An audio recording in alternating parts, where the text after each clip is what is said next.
ধূমপান এবং মদ্যপান স্বাস্থ্যের পক্ষে ক্ষতিকারক, এতে ক্যান্সার হয়। আজকের গল্পে যে সমস্ত ঘটনার বিবরণ রয়েছে তা শুধুমাত্র গল্পের প্লট ফুটিয়ে তোলার জন্যই ব্যবহার করা হয়েছে। এর সঙ্গে যদি বাস্তবের কোনো রূপ মিল থেকে থাকে তবে তা সম্পূর্ণ অনিচ্ছাকৃত এবং কাকতালীয়।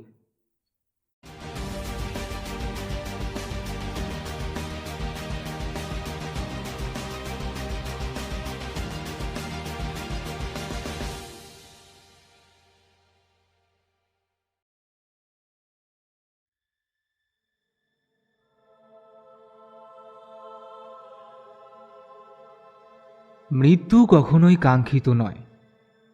আপনজন নিরপরাধ ভালো মানুষ হলে তার মৃত্যুতে বেদনার অন্ত থাকে না, কিন্তু মৃত্যু যখন অসময়ে আচম্বিতে থাবা বসিয়ে কোনো তাজা প্রাণকে কেড়ে নেয়, তখন সেই মৃত্যুর সঙ্গে যেই আবেগ তাকে ব্যক্ত করবার কোনো সঠিক পরিভাষা থাকে না। একটি মৃত্যু এমনই ঘটেছিল কয়েক বছর আগে। শুধু ঘটেছিল বলা ভুল হবে, তিলে তিলে একটি প্রাণকে কেড়ে নিচ্ছিল দীর্ঘ 2 বছর পঙ্গু করে রেখে দিয়ে। তবে মৃত্যুর আদলে ঢলে পড়েও সে বারবার দেখা দিচ্ছিল তার আপনজনদের। এটা কি শুধুই তাদের মনের ভুল, নাকি এমন কিছু সত্যি রয়েছে যা একেবারে বোঝার বাইরে? এর সঠিক ব্যাখ্যা জানতে হলে শুনতে থাকুন দীপান্বিতা মিত্র নাথের কাহিনী কলি।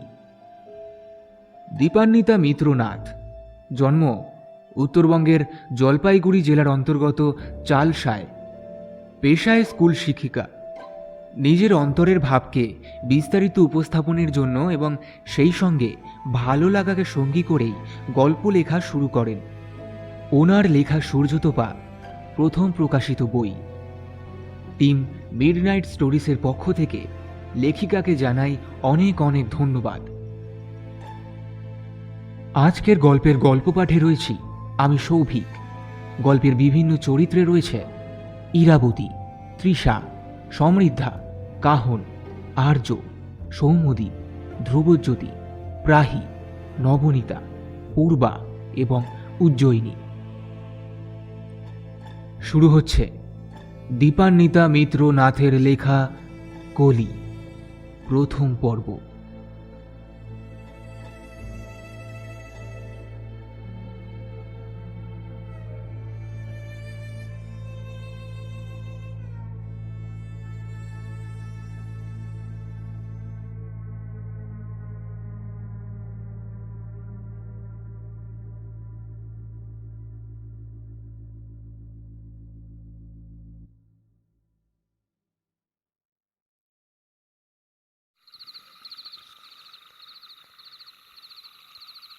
চাপসাই উত্তর বাংলার একটি ছোট পাহাড়ি এলাকায় রাত নামে শহরাঞ্চলের অনেক আগে, আর ঝড় বাদলের আগমন ভীষণই অনভিপ্রেত। কখন যে শীতলতার সাথে শিহরণ জাগিয়ে তুলবে তার সঠিক ব্যাখ্যা সেখানকার বাসিন্দারাও দিয়ে উঠতে পারেন না। আর এই রাতের অন্ধকারে যখন আচমকা ঝড়ের তাণ্ডব উপস্থিত হয়, তখন এই পাহাড়ি গ্রামের রূপ হয়ে যায় কোনো রোমহর্ষক গল্পের পটভূমি। আর যখন বাস্তব নিজেই কোনো এই রকম গল্প নিয়ে দাঁড়িয়ে, তখন তার অবর্ণনীয় চিত্র ভাষায় ব্যক্ত করা একটু কষ্টসাধ্য হয় বইকি। আজ থেকে 4 বছর আগেকার সময় ঘটনা থেকে গল্প সৃষ্টি হওয়ার সেই দিনটি ছিল অভিজ্ঞতার পাতায় ভীষণই বেদনাদায়ক। একটি অপ্রত্যাশিত মৃত্যু ঘটে যায় সেই দিন। গোটা এলাকায় শোকের ছায়া নেমে আসা যতটা না চোখে পড়বার মতো ছিল, তার চাইতেও আশ্চর্যজনকভাবে সেই প্রাকৃতিক বিপর্যয় নেমে আসা আচম্বিত। সেই মুহূর্তেই যখন সব যাত্রা শুরু হবে, আজও ব্যাখ্যাহীন একটি চিত্র সকলের কাছে। আশেপাশের বাড়ির লোক থেকে দূর দূরান্তের আত্মীয় স্বজন, বন্ধু বান্ধব তখন ওই শোকের বাড়ির সামনে জড়ো হয়েছে। আর প্রত্যেকে তাজ্জব বনে যায় একটি রৌদ্র উজ্জ্বল দিন সিনেমার দৃশ্যের পটের মতো সেকেন্ডে কিভাবে বদলে যায় তাই দেখে। দিন না সন্ধ্যা না রাত, তখন বোধহয় ঠাউর করতে মুশকিলই হবে, এতটা নিকষ কালো অন্ধকার নিমেষে ছেয়ে যায় চারিদিকে। এক তো মৃতের পরিবারের সেই নিদারুণ মরা কান্না, যা শ্রবণ যন্ত্রে আর হৃদয়ের গভীরে চাপ সৃষ্টি করতে বাধ্য। দ্বিতীয়ত ছিল একটা তীব্র গন্ধের অদ্ভুত উপস্থিতি, একেবারে যেন গন্ধটাতে ডুবে যাচ্ছে গোটা এলাকা। গন্ধটা ঠিক ওষুধ, ফিনাইল সব মিলিয়ে মিশিয়ে যেমন হাসপাতাল চত্বরে পাওয়া যায়, ঠিক তেমন। এতটা তীব্রভাবে সবার নাকে এসে ধাক্কা দিতে সক্ষম, যেন মনে হবে কোনো অসুস্থ রোগীর ঠিক ঘরের মধ্যে দাঁড়িয়ে রয়েছে। এমন অনেকের অভিজ্ঞতা হয়ে যায় যারা সেই স্থানে উপস্থিত হওয়ার পূর্বেই সেই গন্ধ উপলব্ধি করতে শুরু করে দেয় অদ্ভুতভাবে। মৃতের যাত্রা শুরু হওয়ার পরও সেটা একইভাবে রয়ে যায়। হয়তো হয়তো অবচেতনে স্মৃতি এবং মানসিক টানাপোড়েনজনিত কারণে ঘটছে, এই ভেবে সবাই ধীরে ধীরে নিজের ঘরে ফিরে আসে, এই ধারণা নিয়ে যে কিছুক্ষণের মধ্যেই সেটা কেটে যাবে। কিন্তু গন্ধ তখনও একইভাবে সঙ্গে সঙ্গেই ঘুরে বেড়াতে থাকে প্রত্যেকের ঘর অবধি। অন্তত পাশাপাশি ঘিরে থাকা 3টি বাড়িতে তো বিশেষ করে। সেই বাড়িগুলির বাসিন্দারা যেন একটু বেশি অস্বস্তিতে পড়ে যায় সেই দিনের পর থেকে, আর তা হয় তাদের সর্বক্ষণের সঙ্গী। সেই অস্বাভাবিকতা যার থেকে সৃষ্টি হয় আতঙ্ক মিশ্রিত ভয়, এবং এবং তা নিয়েই চলতে হয় তাদের পরবর্তী অনেকগুলো দিন। আর যার বোধ আরও প্রগাঢ় হয় সেই দিন রাত থেকে। দুর্ঘটনা ঘটে যাওয়া বাড়িটির ঠিক সামনের বাড়িতে 1 মাসের একটি শিশুকে নিয়ে তার মায়ের প্রায় প্রতি রাত জেগেই কাটে।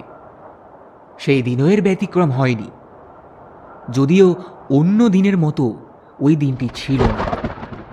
ওই রকম একটি দুর্ঘটনার দরুন বাড়ির সবাই চেষ্টা করেছিল রাতে যাতে বেশি জাগতে না হয়। বাচ্চাটা যেন ঘুমিয়ে পড়ে, তার যাবতীয় ব্যবস্থা যেভাবে সম্ভব করার। কিন্তু ওইটুকু শিশু তো আর কোনো ঘটনার আকস্মিকতা বুঝে নিজের নিয়ম পাল্টে ফেলতে পারে না, তাই সে জেগেই রইল। সঙ্গে বাচ্চাটির মা দীপশিখাও নিরুপায় হয়ে জেগেই রইল। সন্তান হওয়ার পর বাবার বাড়ি এসে মায়ের যত্নে কটা দিন কাটাবে, এই আশা করেই এসেছিল সে। কিন্তু এই রকম একটা দুঃখজনক স্মৃতি সঙ্গী হয়ে যাবে ভাবতেই তার 2 চোখের পাতায় ঘুমের বদলে কান্না এসে যেতে থাকলো বারংবার। সেই কোন ছোট থেকে কত স্মৃতি সেই মানুষটার সাথে। আর শুধু ছোটবেলায় কি, যেদিন এই ঘটনার সূত্রপাত ঘটল তার ঠিক আগের দিনই তো সেই মানুষটাকে হাসি মুখে দেখল সে।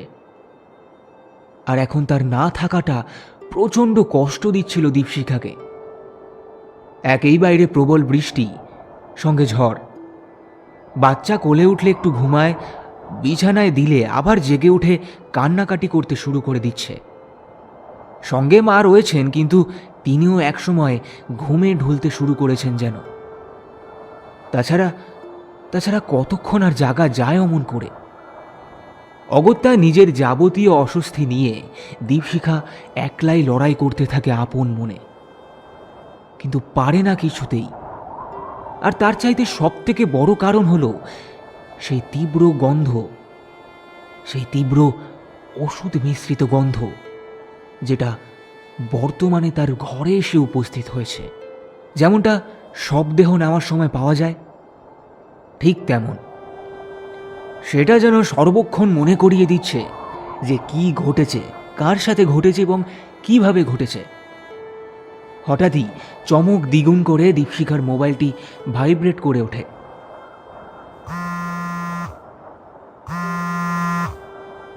সে তাকিয়ে দেখে তার স্বামীর ফোন। সন্তান জেগে থাকবার দরুন সাধারণত দীপশিখা জেগেই থাকবে, এই ভেবেই তার স্বামী কিংসুক ফোন করে খোঁজ খবর নেয় এই সময়ও। নতুন মাতৃত্ব, সে নিজেও দূরে, একা সামাল দেওয়াতে মানসিক চাপ হবেই। খানিকক্ষণ কথাবার্তা এবং বোঝানো চলে কিংসুকের, যে দীপশিখা যেন মনে মনে ওইসব চিন্তা না আনে। এই সময়ে এত মানসিক চাপ নেওয়া ঠিক হবে না। কিন্তু দীপশিখা কোনো কথারই ঠিকমতো উত্তর দিতে কিংবা ওই পাশের কোনো কথা শুনতে ঠিকমতো পেরে ওঠে না। কারণগুলোর মধ্যে সেই গন্ধের তীব্র উপস্থিত থাকার সঙ্গে এইবার আরও একটি নতুন সংযোজন হয়ে যায় ইতিমধ্যেই। দীপশিখার মনে হতে থাকে ক্রমশ যেন তার শরীরটা বেশ ভারী হয়ে আসছে, হাত পা যেন অসাড় লাগছে তার, আর রীতিমতো ঘামতে শুরু করেছে সে। এমন কিছু গরম তো নেই, পাখা চলছে আর ঝড় বৃষ্টি হয়ে আবহাওয়া বেশ মনোরম। তাহলে তাহলে এরকম হচ্ছে কেন? ভাবতেই দীপশিখা যেই পাশ ঘুরে তার মাকে ডাকতে যাবে, তখনই যেন আচমকাই কয়েক সেকেন্ডের মধ্যে একটা ছায়ার মতো কিছুর সরে যাওয়া তার চোখে পড়ে। ঘরে নাইট বাল্ব জ্বলছে, একদম অন্ধকার তো নয়, আবছায়া মতো হলেও বেশ দৃশ্যমান সব কিছু। এতটা মনের ভুল হবে? ভাবতেই আরও চমকে উঠল সে। মাকে সে ডাকতে পারল না, বরং মেয়েকে নিয়ে ভয়ে কুঁকড়ে গিয়ে দেওয়ালের পাশে সরে যেতেই একই অভিজ্ঞতার সামনে পড়ল সে। আবারও একইভাবে ওপাশেই যেন কিছু একটা সরে গেল। এসব কি তবে সেই মৃত্যুকে ঘিরেই? ভাবতেই ভয়ে নিজের বাচ্চাকে বুকে জড়িয়ে চিৎকার দিয়ে মাকে ডাক দেওয়ার আবারও চেষ্টা করল সে, কিন্তু গলা দিয়ে একটা আওয়াজও বার করতে পারল না। বরং ঘাড় ঘুরিয়ে মাকে ডাক দেওয়ার মুহূর্তে চোখের কোণ ঘেঁষে উল্টো পিঠে যতটুকু চোখে পড়ে, তাতে যদি কেউ একদম পেছনে দাঁড়িয়ে থাকে তাকে আন্দাজ করা যায় কিছুটা হলেও। দীপশিখারও তেমনটাই হলো। ঠিক তার ঘাড়ের কাছে কেউ একটা রয়েছে দাঁড়িয়ে, নিশ্চিত রয়েছে, বেশ স্পষ্ট টের পেল সে। চোখের কোণ ঘেঁষে হালকা দৃশ্যমান হচ্ছে কেউ, সেটাও স্পষ্ট, কিন্তু তার ক্ষমতায় কুলল না যে সে সেটাকে দেখবার চেষ্টা করে। মুখ ঘুরিয়ে দেখতে গেলে হয়তো হয়তো নাও থাকতে পারে, বা ভয়ঙ্কর কিছু দর্শন হয়ে যেতে পারে। ওই অবস্থায় কোলে 1 মাসের শিশু কন্যাকে নিয়ে থরথর করে কাঁপতে শুরু করে সে। কিন্তু কি করবে, কিভাবে ডাকবে তার মাকে, কিছুই বুঝে উঠতে পারে না সে। ডাকতে গিয়ে তো আওয়াজটুকুও সঙ্গ দিচ্ছে না তার। তাহলে এখন উপায় কি? হঠাৎই ফোনের ভাইব্রেটিং অবস্থার জানান পাওয়া যায়। ওই পরিস্থিতিতে ফোন হাতে নিয়েও কথা কিভাবে বলবে সে, কিভাবে বলতে হয়, হয়তো সেটাই মাথা থেকে বেরিয়ে গেছে দীপশিখার। ভাগ্যিস মা উঠে পড়েছিলেন আর পাশ থেকে এক ধাক্কা দিয়ে বলেন, এই ফোনটা ধরবি তো। আর সেই বলাতেই সে সম্বিত ফিরে পায়, আর ফোনটা না দেখেই রিসিভ করে সে। হ্যালো, কে? আমি তনিমা। ও ও, হ্যাঁ বল। আমি আসলে অন্ধকারে ঠিক আছিস তুই? না, মানে কেন? তুই কিভাবে?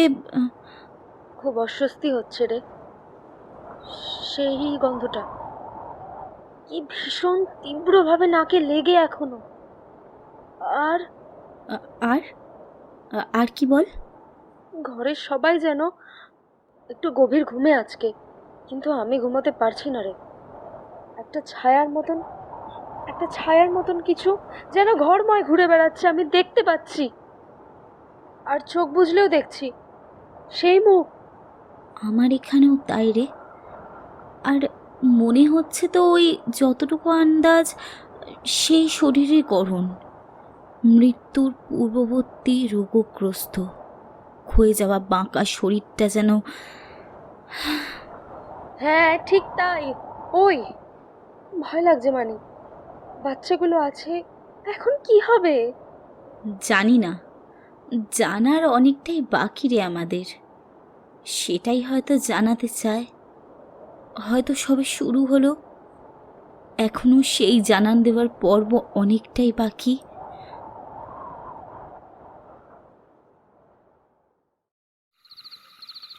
এই মৃত্যুর উৎস খুঁজতে হলে আরও 2 বছর পূর্বের এক সন্ধ্যায় যেতে হয়। সেই সন্ধ্যায় স্থানীয় হাসপাতালটির সামনে আচমকাই লোকের ভিড়ে সরগরম হয়ে ওঠে। কিছু একটা যে ঘটেছে, যাতে যাতে জনসাধারণ বেশ উত্তপ্ত, তা স্পষ্ট আন্দাজ করা যাচ্ছে, কিন্তু সেটা কি তার কোনো ধারণা দেখা যাচ্ছে না। এক প্রকার উদ্ভ্রান্তের মতো সুমিত্রা দেবী হাসপাতাল অবধি ছুটে এসেছেন, যার কারণ অন্বেষণ করবার জন্য 1 ঘন্টা পেছনে যেতে হবে। তখন সন্ধ্যা 6টা মতো হবে। তিনি নিজের বাড়িতেই সন্ধ্যাবাতি দিতে দিতে একটা আত্মচিৎকার শুনতে পান আচমকা। ছুটে বাইরে বেরিয়ে বুঝতে পারেন আওয়াজটি আসছে তার একদম সামনের বাড়ি থেকেই। প্রতিবেশীর বাড়িতে বেশ কিছু বিপজ্জনক আন্দাজ করে আশেপাশের বাড়ির বাকিরাও ততক্ষণে বেরিয়ে এসেছেন বাইরে। কিন্তু সবাই হতবাক যে হলোটা কি, হঠাৎ হঠাৎ কেন এই চিৎকার। পরবর্তী কিছু করবার আগেই ওই বাড়ি থেকে একজনকে বেরিয়ে আসতে দেখে সবাই ছুটে যায়। হ্যাঁ, উনি সেই বাড়ির গৃহকর্তা প্রকাশ সেন। বেশ উদ্বিগ্ন চঞ্চল হয়ে সে ছুটে বেরিয়ে এসেছেন বোঝা যেতেই সুমিত্রা দেবী আর বাকিরাও ছুটে যান তার দিকে। কিন্তু কিছু জিজ্ঞেস করবেন তার আগেই অ্যাম্বুলেন্স ঢোকার আওয়াজে সবাই হতভম্ব হয়ে যায়।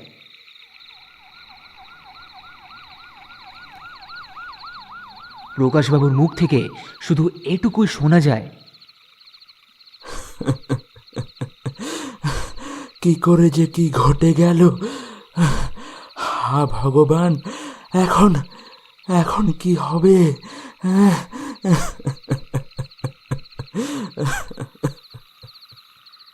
কিন্তু আর কোনো প্রশ্ন উত্তরের সুযোগ না দিয়েই উনি ছুটলেন গাড়ির দিকে। তাদের বাড়িটির সামনে বিরাট ফাঁকা অংশ থাকায় গাড়ি ঢুকে গেল মেন গেট দিয়ে একদম ভেতরে। আর 2-1 জন ঢুকতে না ঢুকতেই তড়িঘড়ি বাড়ির ভেতর থেকে কাকে যে গাড়িতে তোলা হলো ঠিক বোঝা গেল না। মনে হলো যেন কারোর শারীরিক অবস্থার অবনতি হয়েছে। যেমন ঝড়ের বেগে গাড়িটা এসেছিল ঠিক সেভাবেই বেরিয়ে গেল চোখের সামনে দিয়ে। পাড়ার মধ্যে পরিবারগুলোর মধ্যে সদ্ভাবের দরুন হোক বা বিপদে একে অপরের পাশে দাঁড়াবার তাগিদেই সুমিত্রা দেবী আরও 2 জন মহিলার সঙ্গে ঠিক করলেন যে স্থানীয় হাসপাতালটি যেহেতু খুব কাছেই, গিয়ে দেখলেই তো হয়, সেভাবেই তাদের ছুটে আসা।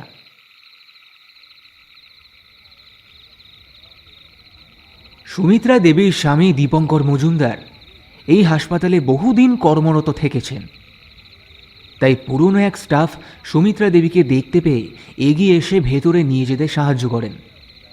কিন্তু তখনও সুমিত্রা দেবীর কাছে অজানা রয়ে যায় আসলে কে অসুস্থ, কী বা হয়েছে তার। স্বভাবে বেশ ডাকাবুকো হলেও মাতৃহৃদয়ের কমনীয়তা একটু বেশি সুমিত্রা মজুমদারের। হসপিটালের অভ্যন্তরে প্রবেশ করবার মুহূর্তে কেমন যেন অজানা আশঙ্কায় তার বুকটা কেঁপে ওঠে বারংবার। না জানি কোন অজানা বিপদের আশঙ্কায় উনি প্রমাদ গুনতে শুরু করেন নিজে থেকেই। গায়ের আঁচলটি টেনে ধীরে ধীরে করিডোরের দিকে হাঁটতে শুরু করেন তিনি। মনে তার একটাই অস্বস্তি, কাকে দেখবেন, কার অসুস্থতা। আর নিমেষেই সেই অস্বস্তি আতঙ্কে পরিণত হয় যখন অবজারভেশন রুমটির কাছে তিনি আসেন। উনি শুনতে পান একটি নারী কণ্ঠ, ডক্টর, পালস রেট ফ্লাকচুয়েট করছে অ্যাবনর্মালি, 110 তো কখনো 70। বিপি চেক করুন immediately. Sir 220/125। What? Chest massage করুন শার্প। আর আর আপনি ইনজেকশন রেডি করুন ফাস্ট, এক্ষুনি, ইমিডিয়েটলি। পেশেন্ট পার্টি কী বলেছে এক্স্যাক্টলি ব্রিফ করুন তো আরেকবার। চেস্ট পেন হচ্ছিল, তারপরেই অজ্ঞান? হ্যাঁ স্যার, তাই বলেছে। আমি বারবার জিজ্ঞেস করে গেছি। আপনি তো অন ডিউটি ছিলেন না, আপনাকে জানাতে হবে, আর তার জন্য আরও জোর দিয়ে বললাম। কথাগুলো বলতে বলতেই নার্স থমকে যায় আচমকা। Doctor, patient is urinating. তাকিয়ে না থেকে পেশেন্টকে একটু কমফর্ট দিন। এখনও স্কুল ইউনিফর্মে কেন? শার্টের কলারের বোতামটুকুও খোলেননি। কী করছিলেনটা কি এতক্ষণ ধরে আপনারা? হ্যাঁ, মেডিকেল ফিল্ডে এতখানি নার্ভাস হলে চলবে? সরি স্যার, করছি এখনই। কথাগুলো বলতে বলতেই তড়িঘড়ি পেশেন্টের শার্টের বোতাম খুলতে শুরু করে দেয় নার্স। আর তার কলার বাটনটা রিলিজ করার পরেই একটা একটা আতঙ্কিত চিৎকার দিয়ে ওঠে সে। ততক্ষণে সুমিত্রা দেবী দরজা দিয়ে ভেতরে ঢুকে এসেছেন। সাধারণত বাইরের কাউকে এইসব ক্ষেত্রে প্রবেশ করতে দেওয়া হয় না, কিন্তু স্থানীয় হাসপাতালের কর্মীদের এমনকি ডক্টরদের সঙ্গেও তার পরিচিতির দরুন তাকে বাধা পেতে হয়নি। তিনি হয়তো বাইরেই থাকতেন, কিন্তু পেশেন্টের স্কুল ইউনিফর্ম কথাটি তার উদ্বেগ দ্বিগুণ করে দেয়। আর তারপরেই এই নার্সের চিৎকার। তিনি তখনও পেশেন্টের মুখ দেখতে পাচ্ছেন না। ডক্টর নার্স পেশেন্টকে ঘিরে দাঁড়িয়ে রয়েছে। নার্স যখন বলে উঠল, ডক্টর, এ তো ফাঁসি দিয়েছিল, দেখুন গলায় দাগ। ডক্টর দাশগুপ্ত তখন নিজেই ইঞ্জেকশন পুশ করছিলেন। তার দেওয়াও সেই মুহূর্তে পুরোপুরি সম্পূর্ণ। আর তখনই সম্পূর্ণ অন্য তথ্য পাওয়া যেতেই উনি ছিটকে সরে দাঁড়ান। আর নিজেকে ধরে রাখতে পারেন না। চিৎকার দিয়ে ঘুরে দাঁড়িয়ে বলতে থাকেন, ইয়ার কি হচ্ছে মানুষের জীবনের সাথে? মিথ্যে কথা কেউ এইরকম ভাবে বলে? কোথায় কোথায় বাড়ির লোক কোথায়? ডাকুন ওদের, এক্ষুনি ডাকুন, ইমিডিয়েটলি। ঠিক সেই মুহূর্তেই সুমিত্রা দেবী দেখতে পান পেশেন্টের মুখ। তার নিজের সন্তানের আদরের ছাত্রী কলিকে। অত্যন্ত স্নেহের তার নিজেরও। মায়া জড়ানো গলায় তাকে বম্মা বলে ডাকত সবসময়। এত মার্জিত সরল ব্যক্তিত্ব ওইটুকু মেয়ের, যে সবাই এক ডাকে তাকে আপন করে নিত। তাকে ওইভাবে শুয়ে থাকতে দেখে সুমিত্রা দেবীর পা দুটো কাঁপতে থাকে, যেন অচল হয়ে পড়বে যে কোনো মুহূর্তে। অসুস্থ বোধ করেন তিনি ভীষণভাবে। একই দেখছেন তিনি, নিজেই বিশ্বাস করে উঠতে পারেন না তিনি। একটা 18 বছরের ফুটফুটে হাসি খুশি মেয়ে ফাঁসি দিয়েছিল, মরতে চেয়েছিল। ডক্টর দাশগুপ্ত ইতিমধ্যেই রুম থেকে চিৎকার করতে করতে বাইরে বেরোচ্ছেন। পেশেন্টের পরিবার কোথায়? আপনারা কি মূর্খ নাকি জেনে বুঝে এটা করলেন? কোনটা? হ্যাঁ, আমি এক্ষুনি পুলিশকে ইনফর্ম করছি, এক্ষুনি। সুমিত্রা দেবী এগিয়ে গিয়ে তার সামনে দাঁড়াতেই ডক্টর একটু নরম হন। কাকিমণি, আপনি আপনি চেনেন এই পরিবারকে? দেখুন দেখুন কি কাণ্ড দেখুন। হ্যাঁ, চিনি তো, জানি, খুব ভালো মেয়ে, মামুনির ছাত্রী মেয়েটা। কিন্তু কাকিমণি, আপনি জানেন তো, মেডিকেল ফিল্ডে সর্বপ্রথম পেশেন্টের ট্রিটমেন্ট শুরু হয় as per the presentation of the condition of a patient depicting by their family. সেখানে বলাই হয়নি যে সে ফাঁসি দেওয়ার চেষ্টা করেছিল। উল্টে বুকে ব্যথা, অজ্ঞান এইসব বলে দেওয়া হলো। সেই অনুযায়ী স্টেরয়েড ইনজেক্ট করে দেওয়া হলো। এখন কেস তো আরও হাতের বাইরে বেরিয়ে গেল। কোনো উপায় নেই? দেখো না, বাঁচাবার উপায় থাকে যদি। বলতে গিয়ে গলা ধরে আসে সুমিত্রার, আর ধরে রাখতে পারে না নিজেকে। ওনাকে ওইভাবে দেখে ডক্টর সান্ত্বনা দিয়ে বসান, বলেন, কিন্তু কাকিমা, এটা তো অন্যায়। দেখুন তো কি ম্যাসিভ একটা ব্লান্ডার হয়ে গেল। আর অ্যাটেম্প টু সুইসাইডের ক্ষেত্রে পুলিশকে তো জানাতেই হবে। এইসব কথা চলতে চলতেই এলাকার তথাকথিত স্বঘোষিত মাথা জাতীয় কিছু ব্যক্তি হনন করে ঢুকে পড়েন হসপিটালের ভেতরে। একেবারে রুমটির সামনে এসে দাঁড়ান তারা। তাদেরই একজন বেশ হে হে করতে করতে বলতে শুরু করেন ডক্টরকে উদ্দেশ্য করে, আরে ডাক্তার, আপনি পেশেন্টের দিকে ফোকাস করুন না, ওসব পুলিশ টুলিশ আমরা দেখে নেব। আমার কাজ আমাকে শেখাতে না আসলেই ভালো। তার আগে আপনি আমাকে এটা বলুন যে সত্য গোপন করা হলো কেন? আমরা কি অন্তর্যামী? সব বুঝে নিয়ে ম্যাজিক করে দেবো? আহা, ওসব ছাড়ুন না। বুঝতেই তো পারছেন, নার্ভাস হয়ে গেছে পরিবার। একমাত্র সন্তান ভুল করে ফেলেছে। এখন একটু দেখে দিন প্লিজ। ওনাদের অবস্থা শোচনীয়, কথা বলার মতো কন্ডিশন নেই ওনাদের। ভুল করেছে ঠিক করেছে সেটা প্রশ্ন নয়। এখন ট্রিটমেন্টটাই গুরুত্বপূর্ণ, আর সেটা আমরা অন্তত জানি। তবে একটা হ্যাংড কেসকে বুকের ব্যথা দিয়ে চালিয়ে দেওয়া মানে কি জানেন? পরোক্ষভাবে সেই মানুষটাকে মৃত্যুর দিকে ঠেলে দেওয়া। এটা বোঝেন কি এতক্ষণ ধরে এখানে? তার চাইতেও বড় বিষয় হলো আরও আগের ঘটনা এটা। গলার দাগ আর এখন যা বুঝতে পারছি শারীরিক অবস্থা দেখে আনতেও দেরি করেছেন আপনারা। নিশ্চিত, আমি এই ব্যাপারে পুরো নিশ্চিত। কিছু নিশ্চয়ই করা যেত যদি সময় মতো আনতেন। তবে এখন আর এই কেস আমার হাতে নেই, জেলাতে রেফার করতে বাধ্য হচ্ছি। আমার কিচ্ছু করার নেই এতে, আমি সরি। হ্যাঁ হ্যাঁ, সেটাই বলুন, কিছুই করতে পারবেন না। ওই তো সব পড়ে এসেছেন ডাক্তারি, সব জানা আছে। নিয়ে যাবো আমরা, রিলিজ করে দিন। Mind your language. অসভ্যতার একটা সীমা আছে। এক তো মেয়েটাকে মেরে ফেলবে এইরকম নির্বোধ সব কাণ্ড ঘটিয়েছে পরিবার, তার উপর আবার এই রকম ধরনের অভদ্রতা করছে। আমি কিন্তু এটা বরদাস্ত করব না, বলে রাখলাম আমি। নিমেষেই চিত্র পাল্টে গিয়ে ডক্টর আর ওই মহান জনদের মধ্যে গণ্ডগোল শুরু হয়ে যায়। সুমিত্রা দেবী উঠে থামাতে গিয়েও পারলেন না। হই হট্টগোল, চিৎকার, ডক্টরের গায়ে ধাক্কা, আর যা যা করার সব হলো। কিন্তু পেশেন্টের দিকে খোঁজ নিতে হয়তো সবাই ভুলতে বসেছিল। হুলুস্থুল করে পেশেন্ট নিয়ে সুপরামর্শ প্রদানকারীরা বেরিয়ে যাচ্ছে তখন ডক্টর ব্রাত্য। কেউ শোনেননি উনি শেষে কি বলেছিলেন, আর সেটা হলো অক্সিজেন সিলিন্ডারের ব্যবস্থা তখন হাসপাতালে নেই। 8 কিলোমিটার দূরে মিউনিসিপ্যালিটি এলাকার হাসপাতাল থেকে যেন সেটা নিয়ে নেওয়া হয়। এই তথ্য যে কতটা গুরুত্বপূর্ণ তার ফল বোঝা যায় এর পরে, যখন এটা ছাড়াই পেশেন্টকে নিয়ে যাওয়া হয় জেলার হাসপাতালে।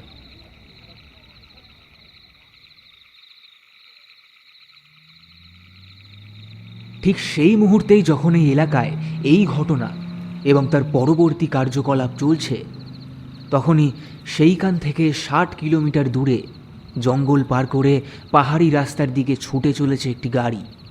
গন্তব্য ওই এলাকায়, অর্থাৎ চাপসাই। গাড়িটি আসছে এই চাপসাইয়ের জেলার শহর থেকেই।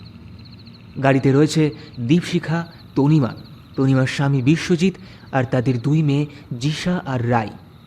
দীপশিখা আর তনিমা ঘনিষ্ঠ বান্ধবী। তনিমা দীপশিখার বাবার বাড়ির প্রতিবেশী। সঙ্গে চাপসাইতেই একই স্কুলে দুজনেই শিক্ষকতা করবার দরুন সম্পর্ক আরও গভীর দুজনের। নিজেদের স্কুলে একটি কাজেই দুজন জেলার শহরে এসেছিল সেই দিন। শ্বশুরবাড়ি থেকে দূরত্ব অনেকটা বেশি হওয়াতে দীপশিখাকে চাকরির জন্য মাঝে মাঝেই চাপসাই থেকে যেতে হয়। সেদিনও কাজ সেরে আর ফিরতে পারেনি শ্বশুরবাড়ি। তনিমাদের সাথে চাপসাই ফিরছিল সে। গাড়ি এই পাহাড়ি রাস্তার বাঁকে ঢোকার মুখেই ফোনের সিগন্যাল একদম পাওয়া যায় না। আর সেটি হওয়ার ঠিক আগ মুহূর্তে বিশ্বজিতের ফোনে একটা কল এসেছিল। সে রিসিভ করতে শুধু শুনতে পেল একটি লাইন, আরে তুই কোথায়? তোদের পাড়ায় কি ভয়ঙ্কর ঘটনা ঘটেছে? কিন্তু কি ঘটনা কার সাথে ঘটেছে আর কিচ্ছু জানবার উপায় না দিয়েই সিগন্যাল বাবা জীবন উদাও হয়ে যায় তার নিজস্ব নিয়মে। কিন্তু কথাটুকু জানবার পর থেকেই প্রত্যেকে উদ্বিগ্ন হয়ে পড়ে। যেহেতু নিজের পাড়ার ঘটনা সবার পরিবারের বাকিরা ওখানেই। কোনো দুর্ঘটনার আঁচ পেলে মানুষ সাধারণত আগে আপনজনের সুরক্ষা নিয়ে আতঙ্কিত হয়ে যায়। এর ঊর্ধ্বে হয়তো কেউই নেই। আর সেই মুহূর্তে যদি যোগাযোগের মাধ্যম বিচ্ছিন্ন হয়ে যায়, তখন অসহায়তা আরও চরমে পৌঁছে যায়।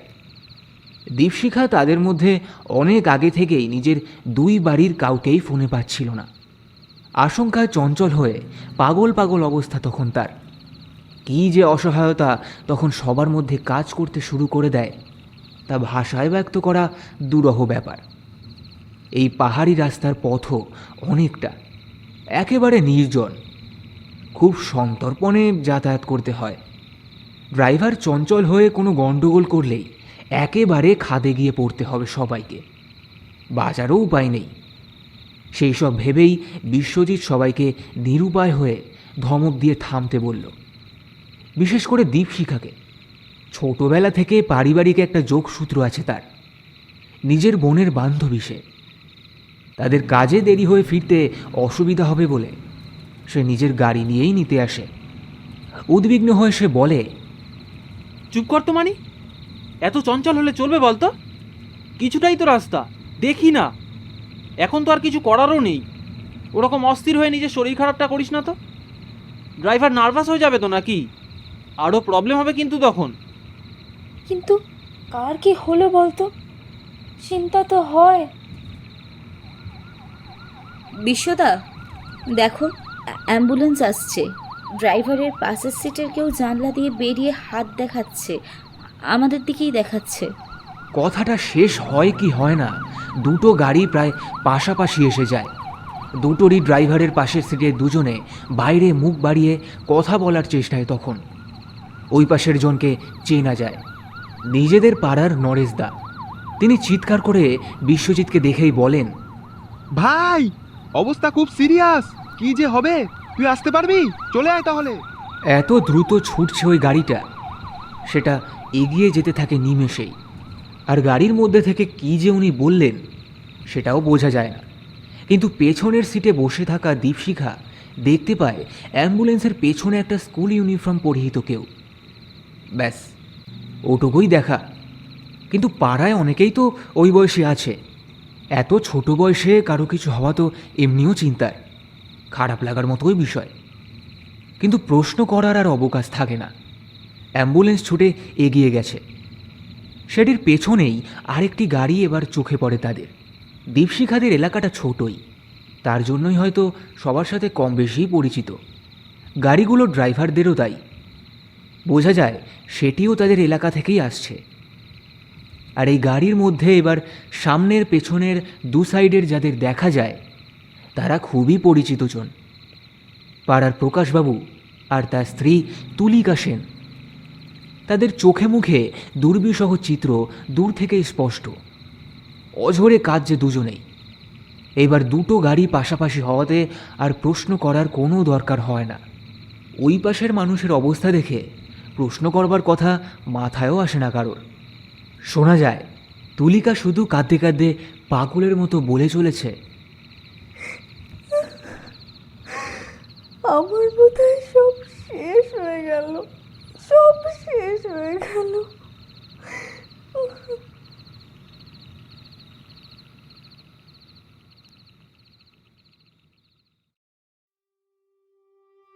শেষ।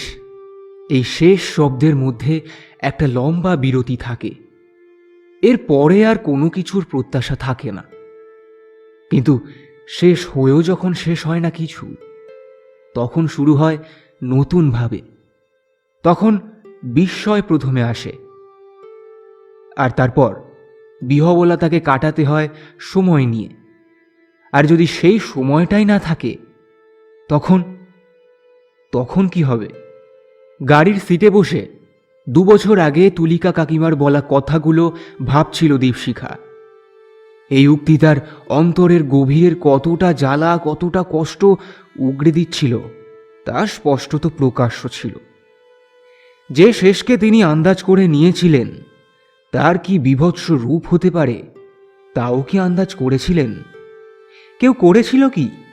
কিভাবে পারল নিজের একমাত্র সন্তানকে 2 বছর ধরে ধীরে ধীরে ক্ষয় হয়ে মৃত্যুর দিকে নিয়ে যেতে? এইসব কিছুর কোনো ব্যাখ্যাই হয় না, আর আর কারোর কাছে নেইও। আর সেই সব মুহূর্তে তো আরও ছিল না দীপশিখাদের কাছে। সেই রাতে ওই অভিজ্ঞতা সারা রাত দুটো চোখের পাতা এক করতে দেয়নি এক ফোঁটা স্বস্তির নিঃশ্বাস। ভোর হতেই তাই সে নিজের বাড়ির সামনে যে চা বাগান, ওখানে গিয়ে হাঁটাহাঁটি শুরু করে। শরীরের প্রশান্তির চাইতেও মনের ভার কমাবার প্রয়োজন বোধে। হঠাৎ পেছনে একটা পরিচিত গলার আওয়াজে তাকিয়ে দেখে তনিমা এসে দাঁড়িয়েছে। সেও তো একই অশান্তি ভোগ করেছে, সবটাই তো তার জানা। তাও একটা হাসি বিনিময় করে দীপশিখা বলে, কিরে, কাল রাত্রে ঘুম হয়নি তাই তো? হওয়ার কথাও নয়, তবে তোর তো সকাল থেকে সাংঘাতিক ব্যস্ততা থাকে। তুই তো দাঁড়াবার ফুরসত পাস না, বেরিয়ে এলি যে। আর ফুরসত, এরকম অভিজ্ঞতা জীবনে ঘটেনি আমার সাথে। কত মৃত্যু তো দেখলাম, নিজের বাবাকে তো সেই ক্লাস 6-এ থাকতেই চলে যেতে দেখেছি। এখনও সুখে দুঃখে সর্বক্ষণ মনে করি যখন, মনে হয় বাবা যেন পাশে এসে দাঁড়িয়েছেন, মাথায় হাত বুলিয়ে দিচ্ছেন। বাচ্চাগুলো হওয়ার সময় জানিস তো কত কষ্ট পেয়েছি। ঘুম হতো না, প্রায় চোখ বন্ধ করলেই বাবাকে দেখেছি। কই ভয় তো পাইনি, বরং কি প্রশান্তি হতো। কিন্তু এইরকম আতঙ্কিত পরিস্থিতিতে এই প্রথম জীবনে পড়লাম। তোর সাথে কথা বলবার পর বাথরুমে যাওয়ার প্রয়োজনে উঠি। ভয় তো লাগছিল এতটাই যে তোর দাদাকেও ডাক দিই। ও উঠে বসে বলল, যাও, আছি জেগে। আমি কোনো রকমে বেড সুইচ অন করে যখন যাচ্ছি দেখি কয়েক লহমায় যেন কিছু একটা মিলিয়ে গেল। স্পষ্ট বুঝেছি জানিস, একটুও ভুল নয়। ভয় ভয় উঠলাম, তাও নেচার কল সাধ্যের বাইরে। উঠে যখন ওই ঘর দিয়ে বাথরুমে যাব বলে লাইট অন করব, আবার সেই একই রকমভাবে মিলিয়ে গেল কিছু একটা। তাও এগিয়ে গেলাম বাথরুম অবধি। ভেতরে ঢুকে কাজ সারতে সারতেই খেয়াল হলো সেই গন্ধে আবার সব কিছু ভরে উঠেছে। এই বাথরুমের ভিতরেও তীব্র গন্ধ, সহ্য করা যায় না। বমি ঠেলে আসছিল। কোনো রকমে বেরিয়ে আসবো, তখনই মনে হলো ছোট মেয়ে কাঁদছে, করুণ স্বরে কাঁদছে। আমি পাগলের মতন ছুটে বেরিয়ে শুনি কিছু নেই, কোনো কান্নার আওয়াজ নেই। ছুটে ঘরে যাই, গিয়ে দেখি সবাই ঘুমাচ্ছে। তো দাদাও। এক ধাক্কা দিয়ে ধমক দিলাম, বলি, তুমি তো ঘরে ঢুকলে তাই শুয়ে পড়লাম, আবার এখন চেঁচাচ্ছ? বলিস কি, তোকে আগেই দেখেছে ঘরে ঢুকতে, কিন্তু তখনও তো তুই আসিসনি। মানে তোর কথা শুনে যা বুঝলাম। মানেটা কি? ঘুমের ঘরে ভুল দেখেনি তো? মানে তোকে দেখলে তো বুঝতে পারতো। সেটাই তো ভাবছি আমি। আমি কয়েকবার জিজ্ঞেস করলাম, বারবার বললাম, যা আমি তখন আসিনি, এই এলাম। কিন্তু ও পুরো কনফিডেন্টলি বলে গেল ও আমাকে ঢুকতে দেখেছে, তারপরেই শুয়েছে। তারপর তারপর আর কিছু দেখলি? আর তুই যে ছোটুর কান্নার আওয়াজ পেলি, ও কি আদৌ জেগেছিল? না, সব ঘুমাচ্ছে দিব্যি। আমিও বিছানায় খানিকক্ষণ বসে থাকলাম ক্যাবলার মতো। কি হচ্ছে এইসব ভেবে তারপর যেই বেড সুইচ অফ করে ডিম লাইটের সুইচ অন করলাম, তখনই দেখলাম তাকে আচ্ছা ছায়ার মতো। কিন্তু এইবার আর মিলিয়ে যায়নি। দাঁড়িয়ে রয়েছে দেখলাম দরজার ঠিক কোণ ঘেঁষে, একদিক হেলে পঙ্গু অবস্থায় ঝুঁকে থাকতো যেই দিকে। সেই পঙ্গু হয়ে পড়ে থাকবার পরিস্থিতির কথা উঠে আসতেই তখন দুজনের আলোচনা সম্পূর্ণভাবে ঘুরে যায়। যেই রাতে সুইসাইড করবার চেষ্টাকে বিফল করে জেলার হাসপাতালে কলিকে নিয়ে যাওয়া হয়, তখন অনেক দেরি হয়ে গেছে, অনেকটা দেরি। কিন্তু মৃত্যুর হাত থেকে অব্যাহতি দেওয়া হয়েছিল তাকে, কিন্তু তার বদলে দেওয়া হয়েছিল পঙ্গু করে। আর তার অবস্থা চলে গিয়েছিল কোমাতে। শুধুমাত্র সঠিক সময় অক্সিজেন সরবরাহ করা যায়নি তার জন্য না, অভাব ছিল তা নয়, শুধুমাত্র ঘটনার আকস্মিকতা বুঝে কেউই সিদ্ধান্ত নিতে পারেনি ঠিক সময়। এটাই হলো আসল কারণ।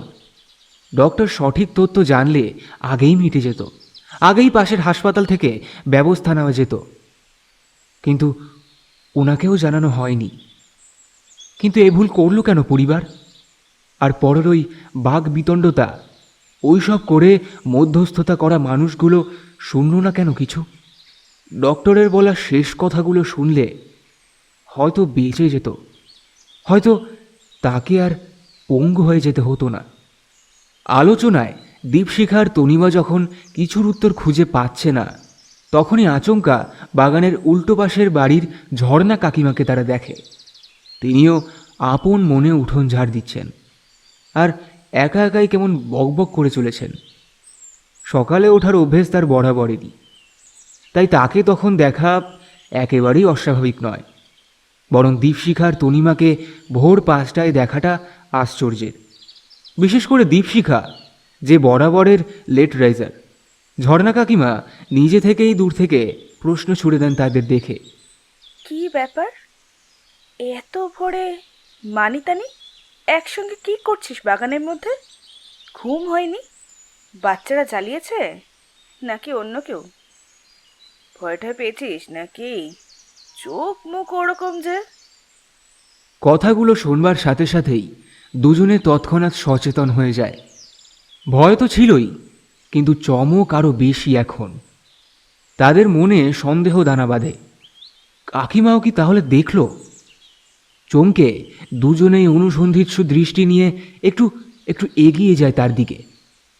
আর কিছু প্রশ্ন করবার আগেই ওপাশ থেকে উনি বলে ওঠেন, কি ভাবছিস? হ্যাঁ, আমি ঠিক আন্দাজ করলাম কিভাবে? ওটা আমি করতে পারি, আরো অনেক কিছুই করতে পারি যা তোরা এই শিক্ষিত মানুষরা বিশ্বাস করবি না। আমার মতো অল্প শিক্ষিতের প্রলাপ বলেই থামিয়ে দিবি। দীপশিখা আরও একটু এগিয়ে যায়, বলে, কাকিমা, কাকিমা, আমরা দুজন দেখেছি কলিকে। ওই ছিল একইভাবে, দুজনেই দেখেছি একই সময়। দু জায়গা থেকে ওকে দেখলাম, তাও আবার ঘরে বসে। ঘরে নাকি ঢুকতে পারে না ওই জগতের বাসিন্দারা, এরকম তো কত কিছুই শুনি। কথা বলতে পারে না, কিছু ছুঁতেও পারে না। তাহলে ওগুলো কি আমাদের মনের ভুল গো? তাও দুজনেরই। দুজন না, আরো অনেকে। অন্তত আমি এখনো এই 4 জনকে জানলাম। 4 জন? আর কারা? আমি নিজে আর আমার ছেলের বউ। পিয়ালি তো সেই নিয়ে যাওয়ার সময় থেকে অসুস্থ। ওদের নতুন বিয়ে, তাই সামনে যাওয়াতে সবাই বারণ করেছিল। কিন্তু পাশের বাড়ি, সবটাই তো এই বারান্দা দিয়েই দেখা যায়। ওকে বারণ করেছিলাম তাই বাইরে এসো না, কিন্তু ও বলল যখন হরিধ্বনি উঠেছে যাত্রার সময় ওকে নাকি বুবাই, মানে আমার ছেলে, ওর বর, বাইরে থেকে বাইকের চাবি দাও বলে ডেকেছিল। ও ছুটে বাইরে এসে দেখে কেউই নেই। আর তখনই ওর মনে পড়ে বাবু তো বাড়িতেই নেই, আর গাড়ি নিয়ে বেরিয়েছে, তাহলে চাবি চাইবে কেন? কিন্তু ততক্ষণে শব্দ ঘরের বাইরে, আর সেটা চোখেও পড়ে পিয়ালির একদম সামনে থেকেই। ওর কথা অনুযায়ী ও নাকি দেখেছে গোটা শবদেহের চারপাশ দিয়ে কালো জমাট অন্ধকার। বারবার চোখ কচলিয়ে দেখেছে যে ভুল করছে কিনা, কিন্তু কিন্তু সেই একই জমাট কালো অন্ধকার গোটা দেহটাকে ঘিরে রেখেছে। সেই থেকেই ওর জ্বর, রাতে ভুল বকছে। অন্তত জ্বরের ঘোরে কথা বলা তো, তাই সবাই সেটাকে বিলাপি বলবে। বাবু, ওর বাবা, সবাই বকবক করছিল যে ভয় পেয়েছে, বিশ্রাম দরকার, এই সবই বলে যাচ্ছিল। কিন্তু কিন্তু আমি বুঝতে পারছিলাম এটা ভুল বকা নয়, এটা একেবারে সঠিক বলা। বোঝাবার ক্ষমতা নেই সেই রকম সঠিক জিনিস এটা। একে উপলব্ধি না করলে কিচ্ছু বোঝাবার বা বোঝবার ক্ষমতা কারো নেই। রাতে বারবার গেছি ওকে দেখতে, শুধু ওই চিন্তায়। আমি আন্দাজ করেছিলাম এরকম একটা কিছু হবে, কিন্তু কিভাবে হবে তা বুঝতে একটু সময় লাগছিল। এখনো লাগছে, এখনো বুঝতে পারছি না আর কি কি হবে। শরীর আমার ভারী হয়ে আসছিল আগে থেকেই, গন্ধ আমিও পেয়ে যাচ্ছিলাম একইভাবে। রাতে তো চিড়ে মুড়ি বানাই, কত কিছু সেলাই করি, টুকটাক বিস্তর কাজ নিয়ে শুতে শুতে রাত 12টা বাজে। কিন্তু কিন্তু কাল পারছিলাম না, ভীষণ অস্বস্তি হচ্ছিল। সঙ্গে পিয়ালির এই অবস্থা, ভেবেছিলাম শুয়ে পড়বো। 11টায় ঘরে বসে আলো নিভিয়ে শুয়ে পড়ি। তোদের কাকু তো আগেই ঘুমের ওষুধ খেয়ে নাক ডেকে একেবারে অস্থির। তার মধ্যে ঝড় বৃষ্টির তাণ্ডব, সব মিলিয়ে এতই অস্থির লাগছিল যে শুয়েও ঘুম এলো না অনেকক্ষণ, কিন্তু বিভিন্ন কথা ভেবে মনটাকে ঘুরিয়ে দেওয়ার যতই চেষ্টা করছি, মন কিন্তু ওই একজনের চিন্তায় অস্থির, কলির। আমি তো প্রথম থেকেই দেখেছি সবটা, ছুটে গিয়েছিলাম ওর মায়ের চিৎকার শুনেই।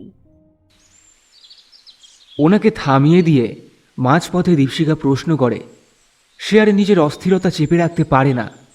সে বলে, তুমি তুমি গেছিলে? তুমি দেখেছো কলিকে ওই অবস্থায়? তাহলে দেরি হলো কেন? সেটাও তুমি জানো তো কাকি? বলো না, এরকমটা কেন হলো? আরে বলছি, পাগলামি করিস না। আর পাগলামি করেই বা কি হবে বল? হ্যাঁ, আর তো ফিরবে না। যেখানে গেছে ওখান থেকে আর ফিরবে না, কেউ ফেরে না। নিজেকে সামলে নিয়ে ঝর্ণা কাকি আবারও বলতে শুরু করেন। এইবারেই সেই মৃত্যুর অজানা রহস্যটুকু জানা যাবে, এই ভেবে দীপশিখার তনিমা একে অপরের দিকে এক উৎসুক দৃষ্টিতে চেয়ে নেয়। সেই দিন সন্ধ্যাতে যখন প্রথম ওই চিৎকার শুনি, আমি প্রথমে এত কিছু আন্দাজই করিনি। কলির কিছু তো নয়ই। এই এলাকায় সাপখোপের এত উপদ্রব, আমি ওই সবই কিছু ওদের ঘরে ঢুকেছে ভেবে দৌড়েছিলাম। গেট দিয়ে যখন ঢুকছে, তখনই প্রথম খটকাটা লাগে। এত ভয়ঙ্কর চিৎকারের পরেও এত চুপচাপ কেন সবকিছু?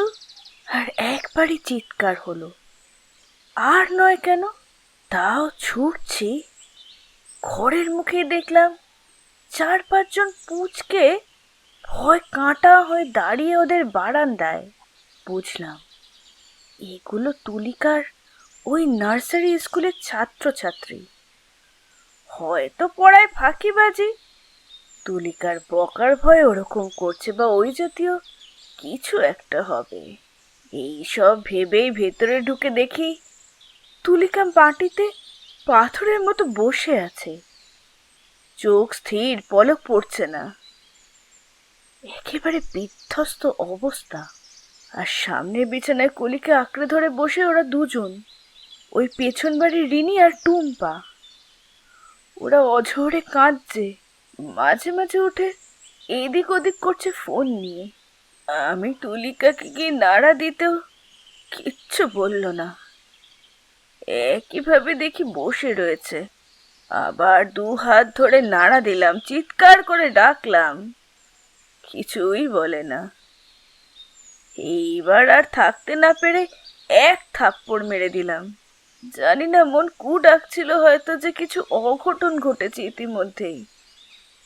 আমি মারতেই সে একইভাবে চিৎকার দিয়ে উঠে পাগলের মতো কাঁদতে শুরু করে দিল। তুলিকা ছুটে মেয়ের কাছে যায়, ঝাঁকায়, 2 গালে চড় মারে, আবার চুমু খায়। মানে মানে মানে সে এক অসহনীয় দৃশ্য। আমি যতই জিজ্ঞাসা করি যে কি হয়েছে, বলে না কিছুই, শুধু নিজের মনে বলে যায়, "এই কি করলি বাবু, এই তুই কি করলি?" এই সব। আর কিছুক্ষণের মধ্যে আবার অজ্ঞান হয়ে গেল। মাটিতে পড়ে সামনের টেবিলের ধাক্কা হয়তো মাথাটাই ফেটে যেত যদি আমি না থাকতাম। পেছন থেকে তখন টুম্পা বলল, কাকি বারবার অজ্ঞান হয়ে যাচ্ছে। আমরা যখন এসেছি তখনও অজ্ঞান পড়েছিল। আমাদের তো ওই স্টুডেন্টগুলো দৌড়ে গিয়ে ডেকেছে। ওরা গিয়ে বলল, তোমরা চলো, কলি দিদি না ফাঁসি দিয়েছে। ওই দেখে মিস অজ্ঞান হয়ে গেছে, ঘরে আর কেউ নেই। আমরা তো কোনো রকম করে ছুটেছি, ভাগ্যিস রাস্তায় ছিলাম। আর কাউকে ডাকবো না ওকে নামাবো নাকি কাকিকে দেখবো? পাগলের মতো আগে কলিকে এসে দুজন জাপটে ধরলাম পা ধরে। তারপর বোনকে বললাম যে তুই কোনো রকমে উপরে উঠে ওই শাড়ির ফাঁস খোল, আগে তো এটা দেখি। রিনি তো ভয়ে কুঁকড়ে একাক্কার অবস্থা একেবারে। তখন ও ধরলো, আমি উঠলাম নামাতে, তখনও জিভ বেরোয়নি এই রক্ষে। খুলতে পারছিলাম না ওই শক্ত ফাঁস, কিন্তু উপায় নেই, করতে তো হবেই। এদিক ওদিক করছি, তখন চোখে পড়লো কলির আঁকার জিনিসপত্রের দিকে। ওই স্টুডেন্টদের একজনকে বললাম, দেখ তো ব্লেড বা কাঁচি কিছু আছে নাকি। পেলাম অনেক কষ্টে একটা ব্লেড, ওই দিয়ে কেটে কেটে নামালাম।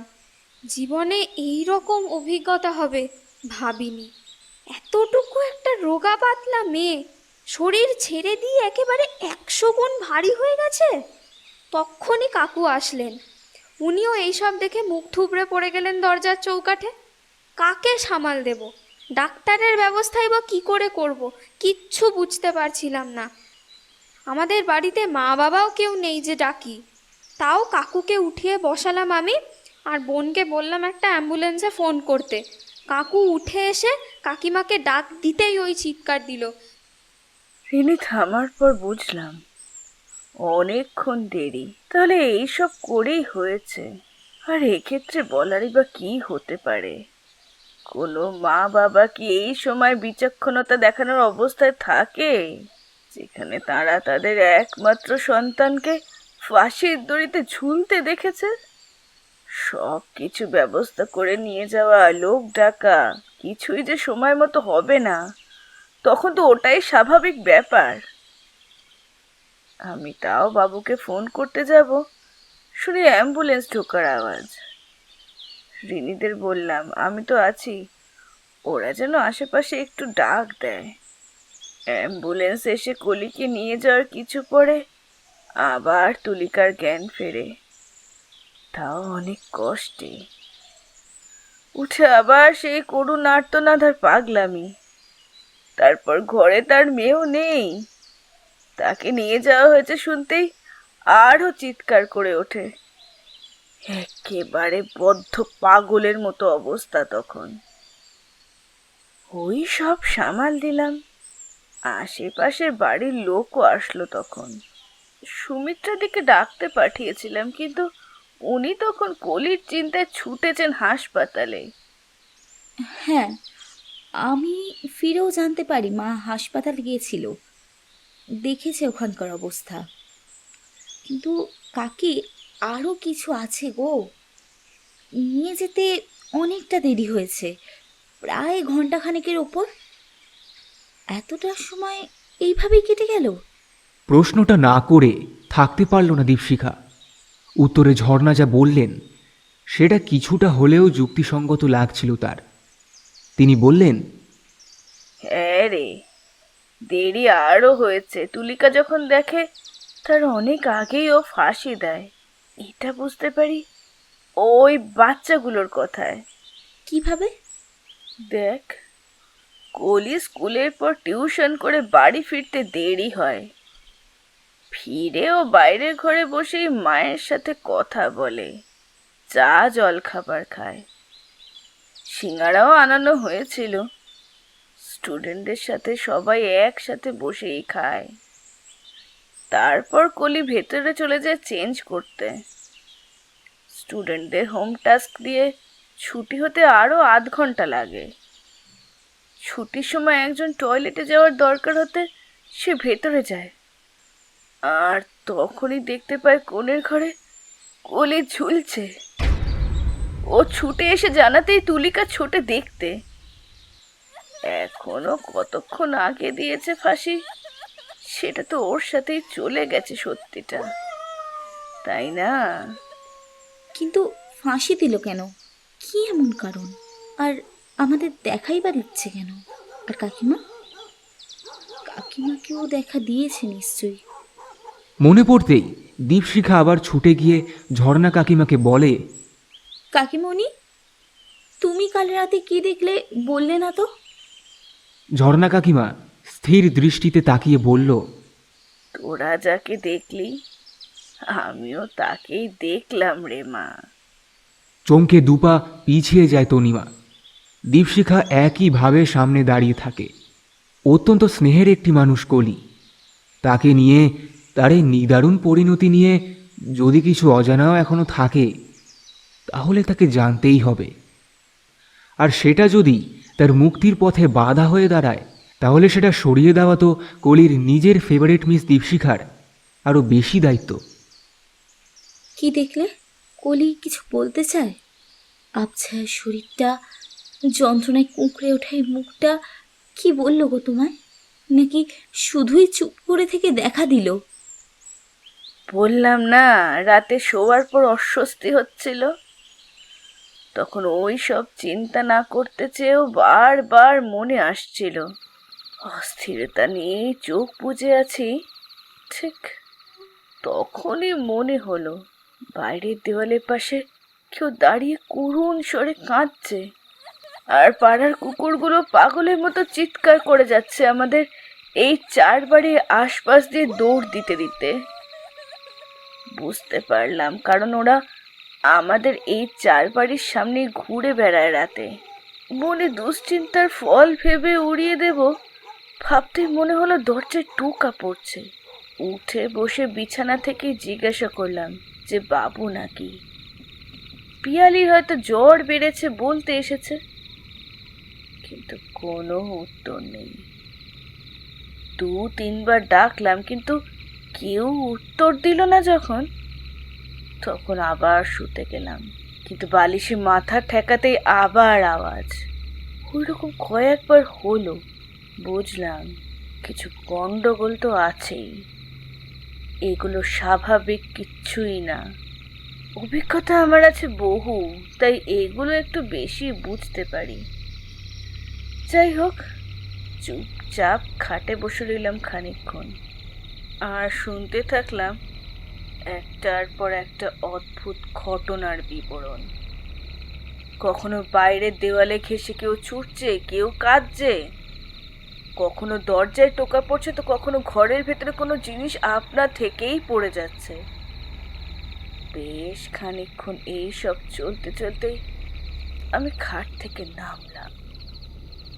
এদের এইভাবে থাকতে দিতে নেই আমি শুনেছি, তাই তো বলতো পুরোনো দিনের মানুষেরা। এরা এই জগতের মানুষদের কাছে আসতে চাইলো আর তাদের প্রশ্রয় দিতে নেই। উঠে লাইট জ্বালিয়ে দিলাম, বিছানায় পরিষ্কার ঝাঁটা দিয়ে বিছানায় বার 2 বাড়ি দিয়ে পরিষ্কার করলাম। তোর কাকু অল্প জেগে দেখেই কিছু বলতে কেউ বলল না, আবার ঘুমিয়ে পড়ল। আমি ঘরে একটা হ্যারিকেন জ্বালালাম, আগুন থাকা দরকার। ওটা জ্বালিয়ে আলো নিভিয়ে যখন শুতে যাব, বাবুর গলা পেলাম। ভয় ছিল মনে, কিন্তু খুলে দিলাম দরজা। দেখি সত্যি সত্যিই বাবু। বলল, পিয়ালি পাগলের মতো করছে, আমি যেন যাই। ঘরের দরজা টেনে দিয়ে যখন বেরোচ্ছি, পেছন বারান্দা দিয়ে কুয়োর পাড়ে চোখ গেল। আর চোখ পড়তেই এই এত বছরের জীবনে এই রকম ভয় আমি প্রথম পেলাম। দেখি কুয়ো পাড়ে যে দিকটা কলির বাড়ির দিকে, ওইখানে বসে আছে ও হ্যাঁ, কলি বসে আছে। ওই যে বললি কষ্ট পাওয়া, বাঁকা শরীর, ওই রকম অবস্থায় ওই যেমন দেখেছে ঠিক ঠিক তেমনই। আগের ওই এক মাথা মেঘের মতো চুল, বড় বড় চোখ, আর মিষ্টি হাসির মেয়েটা না, বরং ভেঙে চুরে আধমরা ক্ষয়ে যাওয়া মেয়েটাকে দেখলাম আমি। ফুপিয়ে ফুপিয়ে কেঁদে যাচ্ছে আমার দিকে চেয়ে। স্থির দাঁড়িয়ে পড়েছিলাম বোকার মতো, না নড়তে পারি না এগোতে। বাবু ব্যাপারটা বুঝতে পেরে টানতে টানতে নিয়ে ওই ঘরে গেল। গিয়ে দেখি পিয়ালি বিছানায় উঠে বসেছে, থর থর করে কাঁপছে আর চিৎকার করে বলছে, ঘরের মধ্যে ঢুকে পড়েছে, ঘরের মধ্যে। ওই ওই যে দেখো দেখো দেখো কেমন বসে আছে। না না, নেই তো, এখন আর নেই, আবার উধাও হয়ে গেছে। তোমরা যে এলে অমনি চলে গেল, কিন্তু ও আবার আসবে, সারা ঘর ঘুরবে, ওই যেমন আগে করতো, বৌদি বৌদি করে ডেকে। ওরকম কিন্তু না, ওরকম একদম না, কেমন যেন খুব খুব ভয়ের, দেখা যায় না ওই রকম ওকে, কিন্তু কিন্তু খুব ভয় লাগছে। ওই চললো সারা রাত। তাই বলি, বাচ্চা নিয়ে আছিস, লোহা আগুন সব সঙ্গে রাখবি ওই 13 দিন। আমাদের এই 3 বাড়ির সঙ্গে ওর গভীর সম্পর্ক ছিল, আর একদম সামনাসামনি আমরা। নে চল চল, অনেক কথা হলো, সাবধানে থাকিস কিন্তু, হ্যাঁ? আর যদি কিছু হয় আমায় জানাস। বেলা হচ্ছে, যাই কাজে লেগে পড়ি। দীপশিখা আর তনিমা নিজেদের বাড়ির দিকে হাঁটা লাগায়। কতটা জানলো কতটা বুঝলো তা কেউই জানে না। তনিমা ফিরতে ফিরতে বলে ওঠে, মেয়েটার সামনে তো খারাপ সময় জেনেও কিন্তু একটু সাবধান হওয়া দরকার ছিল, জানিস? বারবার আমার সেটাই মনে হয়। খারাপ সময়? কার? অলির? কে বলল? কেন কেশবদা? কেশবদা যখন এসেছিলেন এই ফাঁসি দেওয়ার ঠিক 3 মাস আগে, তখনই বলেছিলেন। আর তোদের বাড়িতে বসেই তো বলেছিলেন। কাকিমা বলেননি তোকে? তুই তো শ্বশুর বাড়ি ছিলিস, তাই জানিস না হয়তো। এক চমকে দীপশিখা ঘুরে দাঁড়িয়ে বলে, মানে কেশব মামা কলিকে দেখে প্রেডিকশন করে দিয়েছিল যে এই বিপদ হবে, তাও ফাঁসি দেওয়ার ঠিক 3 মাস আগে। স্ট্রেঞ্জ, যদিও ওনার সবই এরকম স্ট্রেঞ্জ, তবুও জানতে হচ্ছে তো। আমি আজই মামাকে ফোন করব আবার। এমনিও এইসব অভিজ্ঞতা জানতে হবে, তাছাড়া অনেক কিছু জানতে হবে, জানতেই হবে আমাকে। তবে কি দীপশিখার মামার কাছে কোনো অলৌকিক শক্তি রয়েছে যার দ্বারাই সে কলিকে প্রোটেকশন দিত? আর কলি কেনই বা তাদেরকে বারবার দেখা দিয়ে যাচ্ছে? সে কি নিজের মৃত্যুর কারণ জানাতে চায়, নাকি অন্য কিছু? সব রহস্যের জট খুলবে অন্তিম পর্বে। তার আগে বলুন দেখি, আজকের পর্বটা আপনাদের কেমন লাগলো? কি মনে হয় কলির মৃত্যু কী কারণে হতে পারে? আপনার মতামতটি জানিয়ে ফেলুন কমেন্ট বক্সে। আজকের পর্বটি ভালো লেগে থাকলে অবশ্যই আপনার বন্ধু এবং পরিবারের সঙ্গে শেয়ার করে দিন। ফিরে আসব কলির অন্তিম পর্ব নিয়ে। তবে হ্যাঁ, যেতে যেতে একটাই অনুরোধ, প্লিজ প্লিজ প্লিজ চ্যানেলটাকে সাবস্ক্রাইব করে দিন আরও এরকম ভৌতিক সাসপেন্স এবং থ্রিলার স্টোরি শোনার জন্য। শুভরাত্রি।